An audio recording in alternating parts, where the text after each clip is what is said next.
यहाँ हमें बताया जा रहा है कि फंक्शन g फंक्शन f में तब्दीलियां लाकर बनाया गया है और अब हमें फंक्शन g की इक्वेशन बनानी है। तो भाई, जब भी हम पैराबोला में तब्दीलियों की बात करते हैं तो मैं तो एक मखसूस नुक्ते को हवाले के तौर पे ले लेती हूँ और सबसे मखसूस नुक्ता होता है वर्टेक्स का। तो अगर हम इस नुक्ते को 3 कदम दाएं तरफ ले आएं और 4 कदम नीचे ले आएं तो हमें जी का वर्टेक्स का नुक्ता मिल जाता है। और इसी तरह अगर हम इस ग्राफ के सारे नुक्तों में ये तब्दीलियां ले आएं तो हमें ये पूरा का पूरा ग्राफ मिल जाएगा।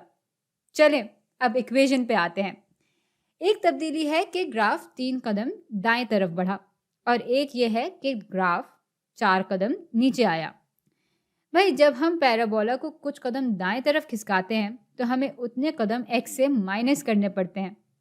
यानी यहाँ जैसे अब फंक्शन में x के बजाय हमें x माइनस 3 लिखना होगा। यूं y बराबर हो जाएगा x माइनस 3 के होल स्क्वायर के। अच्छा, ये बात थोड़ी सी अजीब ज़रूर लगती है कि अगर हम 3 कदम पॉजिटिव तरफ बढ़ रहे हैं तो उसूलन तो हमें यहाँ 3 जमा करना चाहिए, न कि माइनस। तो इस अजीब सी बात को समझने के लिए हमें इस इक्वेशन का पैराबोला बनाना पड़ेगा जिसका वर्टेक्स यहाँ पे होगा। तो ये ग्राफ 3 कदम दाएं तरफ जब खिसकता है तो कुछ इस तरह का दिखने लगता है। और अब मुख्तलिफ नुक्तों की मदद से इस पूरी चीज़ को समझते हैं।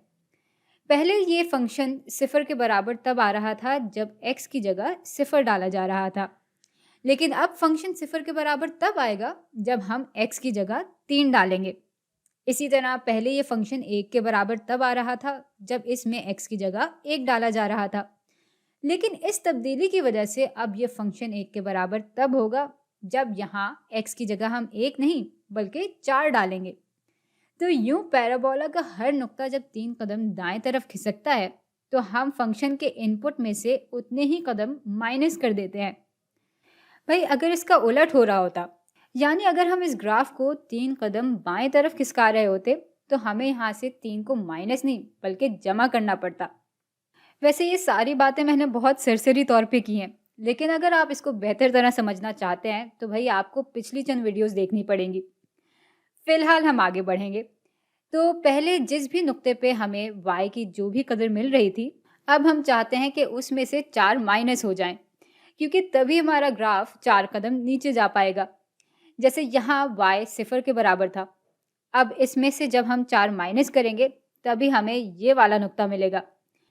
ग्राफ को ऊपर नीचे करना आसान है भाई। ऊपर ले जाना है तो इक्वेशन में उतने कदम जमा कर दें, नीचे लेकर आना है तो इक्वेशन से उतने कदम माइनस कर दें, और इस तरह g ऑफ x की इक्वेशन बराबर आ जाएगी x माइनस 3 के होल स्क्वायर माइनस 4 के।